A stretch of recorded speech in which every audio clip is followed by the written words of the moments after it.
I'm Victor Hwang with the Kauffman Foundation. It's not just the really famous entrepreneurs that make huge transformations in the world. That sounds awfully unattainable for most people. Real entrepreneurship, the vast majority of businesses, are people doing day-to-day stuff, putting one foot in front of the other, just trying to make things work. They don't even have to be for-profit businesses. They're people that take ideas to shape their communities in different ways, or create goods and services for their local communities, or to solve a particular problem in a niche market. What we want to do is to try to make entrepreneur not seem mythical and unattainable, but make it seem more ordinary and prosaic. Because it really is that. And if we can get it to that level, then it starts to open up a lot of opportunities for people. People look to these stories for inspiration. If they feel like they can't start unless they're going to build a Facebook or an Apple, then they usually won't start.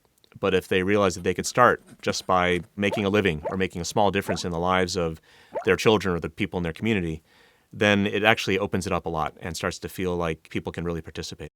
Often the barrier to entrepreneurship is the invisible stuff. It's the stuff that seems so little individually, but in the aggregate adds up to lots of barriers and impediments. Entrepreneurs don't die from one blow of a hammer. They die deaths of a million cuts. All those little things they deal with day to day that get in the way of making a great business. Oftentimes they're psychological barriers, they're cultural barriers, or they're regulatory barriers. The role of a foundation like ours should be to focus on the million little things that get in the way and find ways to support the community and the ecosystem by removing those barriers. We're initiating an effort around zero barriers to startup.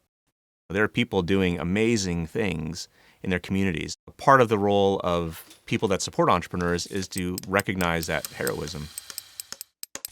There's people that put their entire fortunes on the line, that risk their health, their fame, their reputations to do just crazy, crazy work. And it's very inspiring to see them. And I think one of the things we'd like to do is just to make sure that people that aren't normally thought of as heroes actually get recognized for the heroes they are. We invite you to join the Zero Barriers movement with us as we empower the makers, the doers, and the dreamers.